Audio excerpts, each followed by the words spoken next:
कि ये तुमसे कुछ कहना चाहते हैं। राम जी ने कहा कि माँ, मैंने तो पिता को कभी संकोच की बातें कही ही नहीं, ये तो केवल आज्ञा दे, क्योंकि पुत्र का धर्म है कि वो पिता की आज्ञा का पालन करे।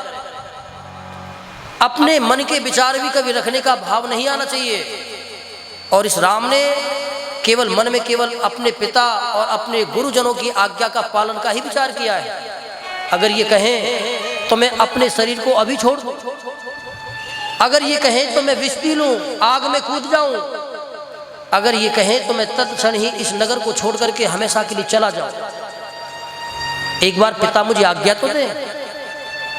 अगर मेरे पिता मुझसे कहने में कुछ डर रहे हैं तो ये मेरा दुर्भाग्य है कि इस राम ने ऐसा कौन सा अपराध कर दिया कि उसके पिता उससे कहने में कुछ डर रहे। क्या बात है माँ, बताओ।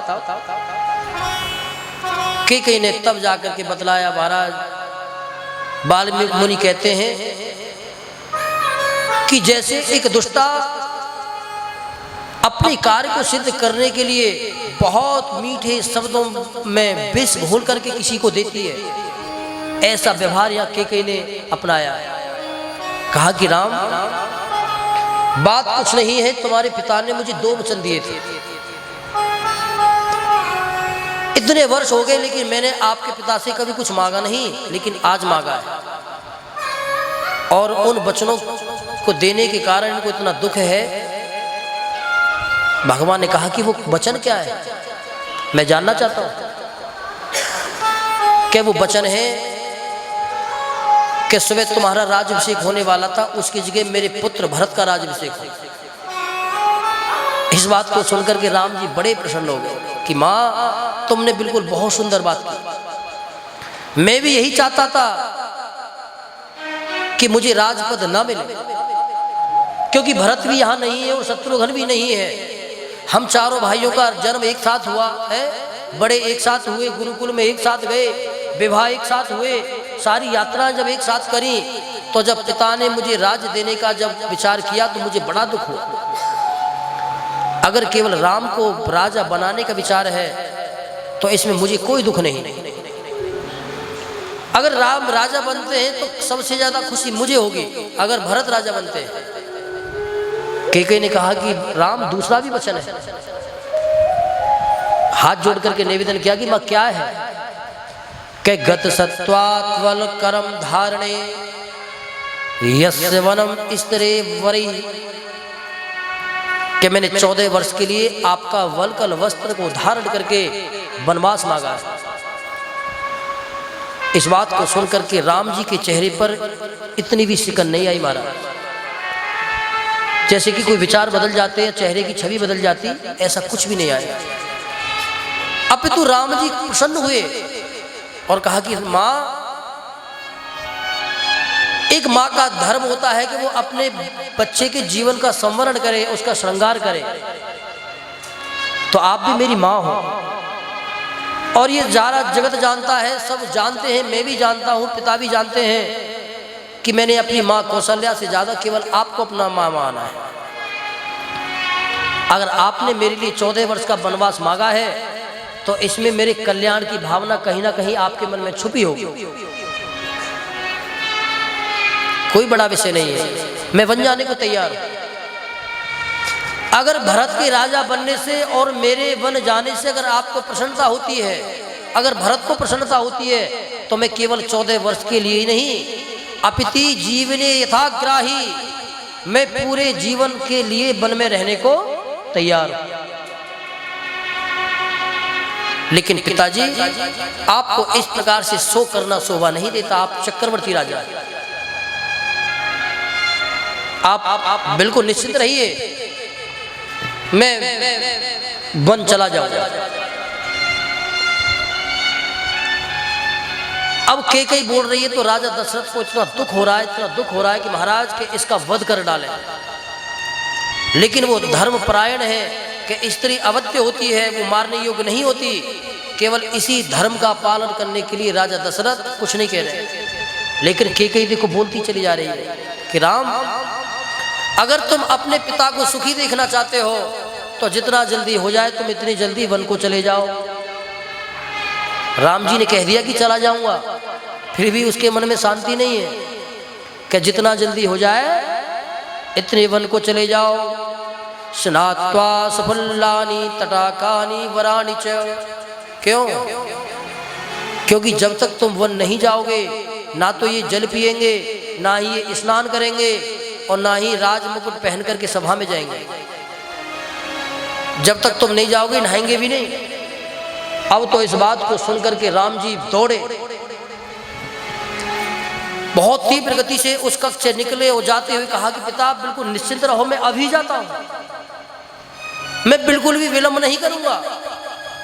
दौड़े दौड़े कक्ष से निकल करके आए, दरवाजे पर लक्ष्मण जी खड़े हुए थे महाराज। अंदर की बातों को जब लक्ष्मण जी ने सुना तो रो पड़े, भगवान को देख रहे हैं, रोते चले जा रहे हैं। और जब चलते चलते जब उनके धैर्य की सीमा टूट गई, तब भगवान के चरणों में प्रणाम करके लक्ष्मण ने कहा कि बस भैया बस, मैं कहता हूं कि कल आपका राजाभिषेक होगा और देखता हूं कि आपके राजाभिषेक को कौन रोक सकता है। यंछिद्रम वासना पूर्वम, ये अयोध्या की वासी आपके राज्य को रोकेंगे। केयन निष्ठुरम वृद्धम मातृ प्रेमैक तथाग्रही, ये बूढ़ा व्यक्ति जो एक स्त्री के प्रेम में व्याकुल होकर के देखो स्त्रियों की भांति रो रहा है? मैं सत्य कहता हूं कि अगर नगर के वासी या पिता भी अगर तुम्हारे राज्याभिषेक में अगर बाधा बनेंगे तो मैं हंतये में उनका भी वध कर दूंगा। यहां पर लोग कहें कि भाई दशरथ जी के बारे में क्यों कहा, वो तो इनके पिता हैं। मैंने आपसे निवेदन किया था कि धर्म 4 प्रकार का होता है। सामान्य धर्म, विशेष धर्म, विशेषतर धर्म और विशेषतम धर्म। राम जी सामान्य धर्म का पालन करते हैं। आचार्य देवो भव, मातृ देवो भव, पितृ देवो भव, गुरु देवो भव, देवेभ्यो देवेभ्यो और पितृभ्यो देवे, सभी का पूजन करते हैं, सबका सम्मान करते हैं। लेकिन लक्ष्मण जी ने सारे संबंध केवल राम के चरणों में देखे हैं। हम कहते तो हैं कि त्वमेव माता च पिता त्वमेव, क्या ये वास्तव में सत्य है? लेकिन लक्ष्मण जी कहते हैं कि ये मेरे लिए सत्य है। जिस समय धनुष तोड़ा जा रहा था, लक्ष्मण जी ने बड़ी बड़ी बातें कही। राजा जनक की बात को सुनकर के, अरे जनक तुम इस धनुष की बातें कर रहे हो, अगर भगवान मुझे आज्ञा दे तो इस पूरे ब्रह्मांड को गेंद की तरह उठा लूं और कच्चे घड़े की तरह फोड़ डालूं, तुम इस धनुष की बात कर रहे हो। अगर गुरुदेव के चरणों का आशीर्वाद हो और भगवान प्रभु रघुनंदन की आज्ञा हो तो मैं इस धनुष की धुरी को पकड़ करके पूरी पृथ्वी के चक्कर लगा करके आऊं, तुम इसको तोड़ने की बातें कर रहे हो। तो राम जी ने जब देखा तो मन ही मन में कहा कि अच्छा ऐसी बात है। तो हाथ जोड़ करके लक्ष्मण जी मन ही मन में कहते कि सरकार मेरा कोई बल नहीं है, ये तो केवल तुम्हारे चरणों का बल है। मैंने जो कुछ कहा है ना तुम्हारे बल पे कहा है। भगवान ने कहा कि तो ठीक कह रहे हो, तो ठीक कह रहे हो। भगवान कहते कि मैंने सोचा कि तुम शायद अपने बल पे कह रहे हो। लक्ष्मण जी कहते कि इस दास को तो केवल तुम्हारे चरणों का बल है, मेरा बल कुछ भी नहीं है। क्यों? क्योंकि लक्ष्मण ने सारे संबंध राम के चरणों में देखे। यहां पर राम जी ने लक्ष्मण को समझाया कि लक्ष्मण ऐसा नहीं है, ये मेरा प्रारब्ध है, जो मेरे प्रारब्ध में लिखा है वो मुझे भोगना ही पड़ेगा। अन्यथा जिस मेरे पिता ने मुझे राजा बनाने का वचन दिया है, अब प्रातःकाल होते ही मुझे वन जाना पड़ रहा है, तो ये प्रारब्ध नहीं तो और क्या है बताओ। प्रारब्ध का कर्म तो पांडवों को भी भोगना पड़ा था, जिनके रक्षक स्वयं भगवान थे। क्यों? पांडवों के रक्षक कौन थे? भगवान थे, तो भी प्रारब्ध भोगना पड़ा उनको। कई द्रौपदी का वस्त्र हरण हो रहा है, पुकार रही है भगवान को। भगवान द्वारका में सत्यभामा के साथ में खेल रहे हैं, आखिर वो खेल रहे हैं चौकड़ी। जब द्रौपदी को रोते हुए देखा तो भगवान ने आंखें बंद कर ली। खेलते खेलते सत्यभामा उठाने का प्रयास करती है। जब भगवान की जब आंखें खुली तो कहने लगी क्या बात है? तो भगवान ने कहा कि आज मेरी एक भक्ता बहुत संकट में है, कि क्या हुआ कि 5-5 पतियों के रहते हुए भी आज मेरी भक्ति का वस्त्र हरण हो रहा है।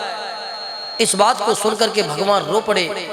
यहाँ पर सत्यभामा ने और रुक्मिणी ने पांडवों के बारे में बहुत कुछ कहा है कि जिस स्त्री के 5-5 पति हों उसके सामने भी उनका वस्त्र हरण हो तो तुम फिर ऐसे पांडवों के रक्षक क्यों बने हुए हो। सुखदेव मुनि कहते हैं कि इस बात को सुनकर के एक बार तो भगवान के मन में पांडवों का वध करने का विचार आया। सुदर्शन को बुलाया, सुदर्शन को आज्ञा दी कि जाओ हंतव्य यस्य पांडवानाम यथा शिरा तथा गुड़ई। महाभारत में कहते हैं कि जाओ और 5 पांडवों का वध कर दो। भगवान को जब क्रोध में देखा रुक्मिणी ने तो भगवान को का हाथ पकड़ लिया, प्रभु ये क्या कर रहे हो। जब सुदर्शन को रोका तो भगवान ने कहा कि रुक्मिणी तुमने हमारी आज्ञा का उल्लंघन किया, हमको रोका। तो रुक्मिणी चरणों में गिर पड़ी कि प्रभु मैं रोक नहीं रही हूं, मैं तो आपको स्मरण दिला रही हूं कि जिस द्रौपदी के प्रेम में विवल होकर के तुम पांडवों को मारने का संकल्प ले रहे हो तो विचार करो कि जब तुम पांडवों को मार दोगे वही द्रौपदी जब श्वेत वस्त्रों में तुम्हारे सामने आएगी तो उस समय तुम क्या कहोगे। क्या कहोगे कि तुम्हारे इन वैधव्य का कारण मैं हूं। जब द्रौपदी को तुम सफेद कपड़ों में देखोगे, श्रृंगार से हीन देखोगे, तब क्या कहोगे। केवल तुम्हारा मन यही कहेगा कि कृष्णा इन द्रौपदी के 5 पुत्रों का वध करने वाला भी तू ही है। तो भगवान कहते हैं कि लक्ष्मण ये प्रारब्ध है, प्रारब्ध में जो होता है व्यक्ति को भोगना पड़ता है। प्रारब्ध को कोई नहीं काट सकता, भगवान चाहते हैं काट सकते हैं लेकिन भगवान भी नहीं बदल सकते। राजा दशरथ ने देखो यहां पर धर्म की और नीति की बहुत बड़ी बड़ी बातें भगवान ने लक्ष्मण को समझाई। लक्ष्मण कौन है। बड़े लक्ष्मण जीवों के आचार्य हैं, ये जीवाचार्य हैं। जीवाचार्यम तथा लक्ष्मण सर्वा में को यावभ्यर रक्ष हरिवाहिनी। ये जीवों के आचार्य हैं, ये हम सब जीवों के आचार्य हैं। जब भगवान राम की अमोघ वाणी जब उन्होंने सुनी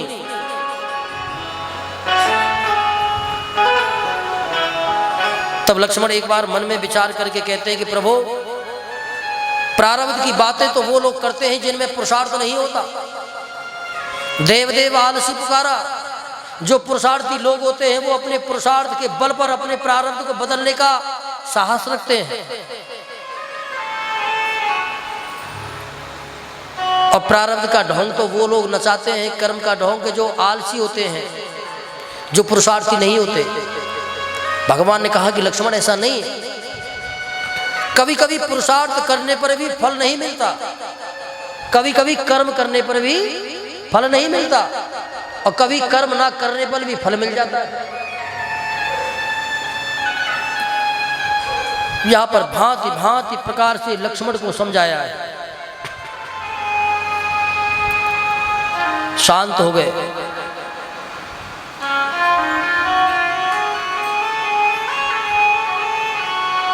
भगवान राम निकल करके आए, लक्ष्मण साथ में हैं। सबसे पहले भगवान अपने कक्ष में जाते हैं। भगवान राम जानकी को दरवाजे पर छोड़ करके गए थे तो भगवती जानकी दरवाजे पर ही खड़ी हुई है बेचारी, बहुत सुकोमल है। दरवाजे पर एक चौखट को पकड़ कर खड़ी हुई हैं और बड़ी गंभीर नेत्रों से भगवान की तरफ देख रही है। भगवान जाते हुए एक स्थान पर रुक करके उनको देखा तो भगवान भी मन में कल्पना करने लगी कि प्रारब्ध का खेल देखो कि कितना खुश होकर के इनके पिता ने विदा किया था और आज इनका प्रारब्ध बदल गया।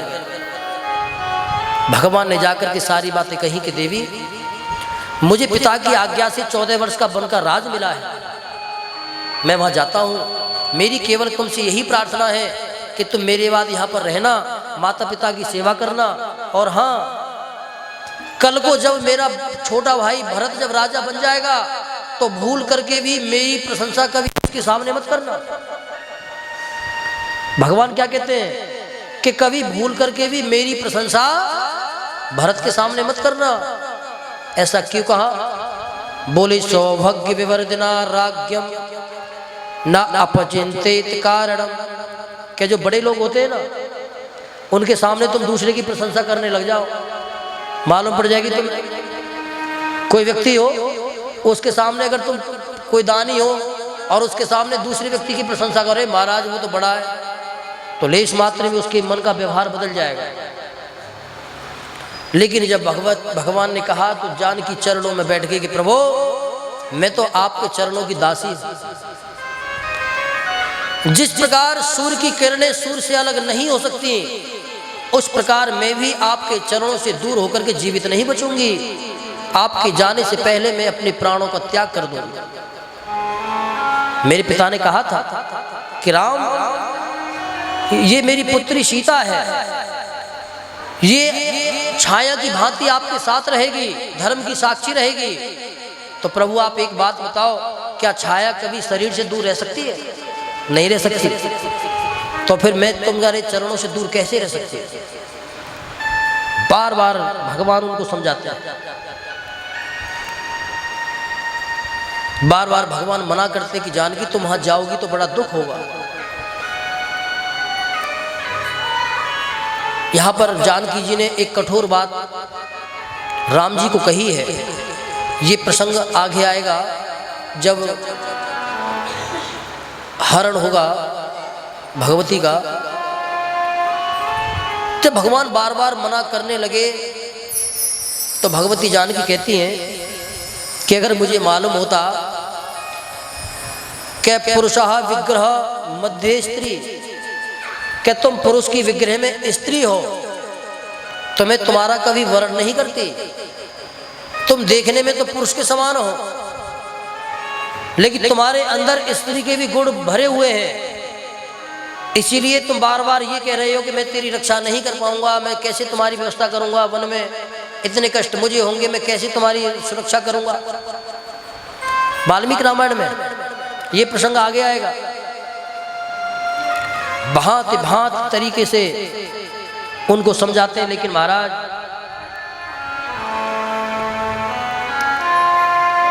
भगवती जानकी के मन में तब जाकर के थोड़ी बात समझ में आती है। भगवती जानकी निवेदन करती है कि प्रभु मैं आपके साथ चलूंगी, क्योंकि आपके चरणों के बिना मेरा जीवन नहीं है। आप चलोगे तो मैं आपको दरवाजे पर खड़ी हुई मिलूंगी। आप जब वन में चलोगे तो मैं आपके आगे आगे चलकर, मैं आपके आगे आगे चलूंगी।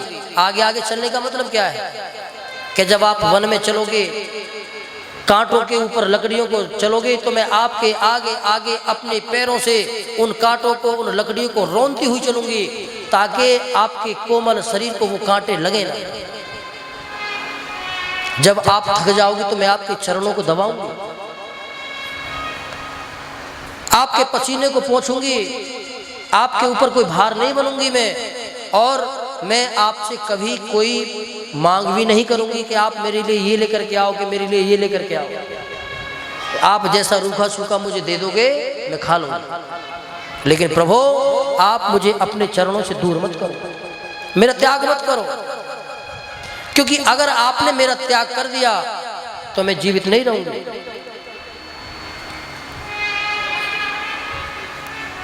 कभी भी मैं आपसे कोई याचना नहीं करूंगी। जैसा आप खाने को दे दोगे मैं खा लूंगी, पहनने को दे दोगे पहन लूंगी, नहीं दोगे तो भूखी रहूंगी, लेकिन मैं आपसे ये नहीं कहूंगी कि आप मुझे इतनी मेरी व्यवस्था करो। भगवान राम ने जब भगवती जानकी का इतना समर्पण देखा तो भगवान राम भी भगवती जानकी के सौभाग्य की सोचने लगे कि कहाँ इसके पिता ने बड़े प्रसन्न होकर के मुझे पाणिग्रह इसका प्रदान किया था, लेकिन आज देखो इसका प्रारंभ। भगवान कहते कि सही है, शास्त्रों में जिस प्रारब्ध की बात है कि प्रारब्ध बड़ा बलवान होता है, कि प्रारब्ध व्यक्ति को कब कहां लेकर के चला जाए और कितना जल्दी उसको नीचे गिरा दे, कोई नहीं जानता। वरना तुलसीदास क्यों कहते हैं कि जिस राम को रात को राज्याभिषेक होने वाला है सुबह को, और रात को 12 बजे सारी व्यवस्थाएं बदल गई। भगवान प्रसन्न हो गए, जानकी से कह दिया कि ठीक है, अगर तुम्हारा यही भाव है तो तुमको मैं साथ लेकर के चलूंगा। जब राम ने सीता से कह दिया कि लेकर के चलूंगा, तो लक्ष्मण जी पास में थे, तुरंत ही दोनों के चरणों में गिर पड़े कि प्रभु अब इस दास के ऊपर भी कृपा करो। भगवान ने कहा कि लक्ष्मण तुम, कि हाँ, जिस प्रकार माता सीता आपके बिना नहीं रह सकती, तो ये दास भी आपके चरणों के बिना नहीं रह सकता। वाल्मीकि मुनि कहते हैं कि जब तक सीता जी से हानि कही नहीं भगवान ने, तब तक लक्ष्मण ने मांगा कुछ नहीं। जब सीता जी साथ में आ गई, तब कहा कि प्रभु अब मैं भी चलूंगा। क्यों? क्योंकि एक बार अगर राम जी मना कर भी देंगे तो मेरी माँ है ना सीता, वो मुझे कभी त्यागेगी नहीं, क्योंकि माँ अपने पुत्र का त्याग कभी नहीं करते। लक्ष्मण जी चरणों में गिर पड़े, पकड़ लिए, अधो मुद्रा। केवल राम जी के नहीं, एक हाथ से भगवान राम का पैर पकड़ लिया और एक हाथ से सीता जी का पैर पकड़ लिया, कस के पकड़ लिया कि प्रभु आप मुझे अपने चरणों की सेवा से दूर मत करो। राम ने कहा कि लक्ष्मण, अगर तुम भी मेरे साथ चलोगे तो इस राज घराने का क्या होगा, यहाँ की व्यवस्थाओं का क्या होगा, क्योंकि भरत यहाँ है नहीं। पिता को इस दुख की घड़ी में कौन साथ सुना देगा?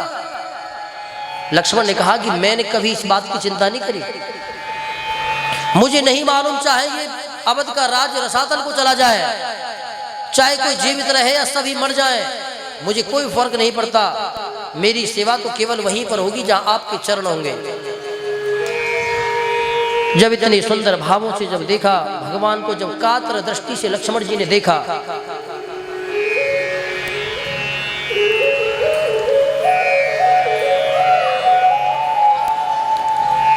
राम जी मना करते हैं तो भगवती सीता की तरफ लक्ष्मण जी ऐसे देखते हैं बड़े उदास दृष्टि से। शायद भगवती सीता से कहना चाहते कि माँ अब तुम ही कुछ कृपा करो। जब माता जानकी ने जब लक्ष्मण के भावों को देखा, जब कातर दृष्टि से जब लक्ष्मण ने सीता जी की तरफ देखा, तो जब जानकी जी ने जब देखा लक्ष्मण की ओर, तो भगवती के मन में दया आ गई। लक्ष्मण जी के मस्तक पर हाथ रखा और राम जी की तरफ देखा, तो राम जी की तरफ जब माता ने जब देखा तो राम जी प्रसन्न हो गए और लक्ष्मण से कहा कि ठीक है भाई, कोई बात नहीं, आप अपनी माता से आज्ञा लेकर के आओ। लक्ष्मण जी प्रसन्न हो गए। वाल्मीकि मुनि कहते हैं कि यहाँ पर लक्ष्मण जी बड़े प्रसन्न हुए। लक्ष्मण जी की प्रसन्नता का वर्णन करते हुए वाल्मीकि मुनि कहते हैं कि जिस प्रकार एक दीन को संपूर्ण राज्य की संपत्ति मिल जाए, यहाँ पर लक्ष्मण जी को इतनी प्रसन्नता हुई। 6.5 श्लोकों में यहाँ पर वाल्मीकि मुनि ने लक्ष्मण की प्रशंसा करी। बोले तस्य दास्यथे पुत्रम लक्ष्मणे कपिकुंजरा। जैसे कि भौरा बढ़िया फूल मिलने पर सुगंधी रस लेने के लिए अपने पूरे पैरों को फड़फड़ाता है, राम जी के हाँ कहने पर लक्ष्मण के आनंद का ठिकाना नहीं रहा। हमारा प्रसन्न हो गए, शरीर में नया रोमांच प्रकट हो गया, क्योंकि अब मैं राम जी की चरणों की सेवा में इनके साथ जाऊंगा। उनको इस बात की खुशी नहीं है कि माता से अलग होऊंगा, कि पिता से अलग होऊंगा, कि महल के सुखों को छोड़ करके जाऊंगा। केवल एक सुख है कि राम के चरणों की सेवा मुझे मिलेगी। भगवान राम ने कहा कि जाओ लक्ष्मण, अपने सारे उपभोग की वस्तुओं को दान कर दो। ऐसा क्यों कहा भगवान ने? भगवान ने इसीलिए कहा कि जब यात्रा पर जामे तो हमको दान करके जाना चाहिए। यात्रा पर जामे, किसी मंगल कार्य के लिए जामे तो दान करके जाते हैं तो यात्रा मंगल में होती है। जाओ, अपने वस्त्रों का त्याग कर दो, अपने आभूषणों का दान कर दो। भगवती जानकी से भी कहा कि देवी तुम भी अपने आभूषणों को त्याग दो, तुम्हारे भोग विलास की जो भी सामग्रियां हैं सबका दान कर दो। भगवान की आज्ञा पाकर के लक्ष्मण ने सभी वस्तुओं का दान कर दिया। अपना जो पलंग था, जिसपे सोने की पलंग पे सोते थे, मुद्राओं के साथ में ब्राह्मणों को दान दे दिया। भगवती जानकी ने अपने आभूषण सब कुछ दान दे दिए। अपने राजसी वस्त्र सब कुछ दे दिया। उधर राम जी ने भी अपना शत्रुंजय नाम का हाथी, जिस पर बैठ करके भगवान चलते थे, जिसमें सोने का सिंहासन लगा हुआ था, दिव्य श्वेत छत्र लगा हुआ था, उस शत्रुंजय नाम के हाथी के साथ में 1000 मुद्राओं के साथ में ब्राह्मणों को दान कर दिया। भगवान की सैया जो चारों भाइयों में सबसे दिव्य थी, जिस पर स्वर्ग से आए हुए रत्न आभूषण पन्ने लगे हुए थे, जिनको देवताओं ने निर्माण करके दिया था भगवान के सौभाग्य के लिए, शयन के लिए, क्योंकि भगवान तो क्षीरसाई है। चाहे भगवान कहीं भी जन्म ले में, लेकिन शयन तो एक विशेष स्थान होगा। तो स्वर्ण के दिव्य पलंग को भगवान ने दान कर दिया। जिस समय भगवान दान कर रहे थे, वहां पर एक बड़ा विलक्षण ब्राह्मण आया। बोली तदवासीत पिंगलो गार्गस्य त्रिजरो नाम। गार्ग गोत्रीय एक ब्राह्मण था जिसका नाम था त्रिजरा। एक त्रिजटा हुई थी और एक त्रिजरा हुए हैं। बड़ा दुबला पतला ब्राह्मण आकर के भगवान के चरणों में गिर गया कि प्रभु मुझे भी कुछ दे दो, मैं बड़ा गरीब हूँ, मेरी पत्नी पर कुछ कपड़े भी पहनने के लिए नहीं है, मुझ पर कुछ खाने के लिए भी नहीं है, मुझे कुछ दे दो। जब आप सबको बांट रहे हैं, भगवान को दया आ गई। अब भगवान तब तक सभी वस्तुओं को दान कर चुके थे। तब भगवान ने ब्राह्मण देव के चरणों में प्रणाम किया कि हे विप्र, आप आए हो, ये मेरा सौभाग्य है, लेकिन अब मैं सब वस्तुओं का दान कर चुका हूं, क्या प्रभु फिर मुझे कुछ नहीं मिलेगा? कि नहीं प्रभु, ऐसा नहीं हो सकता, मिलेगा। तो भगवान ने एक दंड दिया उनको, दंड, कि महाराज ये दंड लो और आप अपनी ताकत से जहां तक इसको फेंक सको, दक्षिण दिशा की ओर, जिधर भगवान की गौशाला थी, दक्षिण दिशा में भगवान की गौशाला थी, कि जहां पर आप इसको फेंक सको फेंक दो। अब तो महाराज पतले दुबले ब्राह्मण से धोती वोटी बांध बूंद के हैं और पूरी ताकत से फेंका, तो वो सरयू के पार जाकर के गिरा, जहां पर आज गोंडा जिला लगता है, जहां गौप्रतार घाट है। पहले उसका नाम था गौप्रतार घाट, लेकिन आजकल उसका नाम है गुप्तार घाट। अभी मैं अयोध्या गया था तो वहां पे था गुप्तार घाट, लेकिन उसका नाम था गौप्रतार घाट, जहां पर गाय बिना परिश्रम के सरयू जी को पार करके चली जाती थी दूसरी पार चारा खाने के लिए। उसका नाम गौप्रतार घाट था। वहां तक गई। भगवान ने कहा कि ठीक है कि जितनी भी गाय तुम्हारे डंडे की सीमा में आई है वो गाय और वहां तक की भूमि सब तुम्हारी। अब तो ब्राह्मण बड़ा प्रसन्न हो गया। हमारा दुबला पतला ब्राह्मण आकर के भगवान के चरणों में गिर गया। भगवान के चरणों में गिरता उससे पहले भगवान ही उसके चरणों में गिर गए, क्योंकि ब्राह्मण है ना। ब्राह्मण को जब प्रसन्न देखा तो भगवान ने भी मन में कल्पना करी कि लक्ष्मण, आज मुझे इस ब्राह्मण की प्रसन्नता से संकेत मिल गया कि हमारी यात्रा बड़ी मंगल में होने वाली है। क्यों? क्योंकि ब्राह्मणों को प्रसन्न किया है, ब्राह्मण प्रसन्न हो गए। अब तो महाराज राजा भगवान राम लक्ष्मण जी से कहते हैं कि लक्ष्मण जाओ और माता सुमित्रा से आज्ञा लेकर के आओ।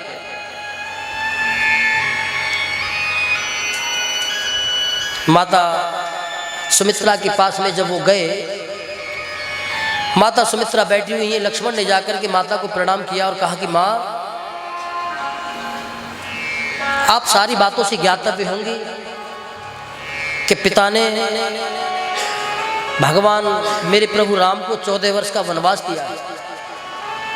उनकी आशीर्वाद से, आपके चरणों के प्रताप से मुझे भी भगवान के चरणों की सेवा का लाभ मिला है।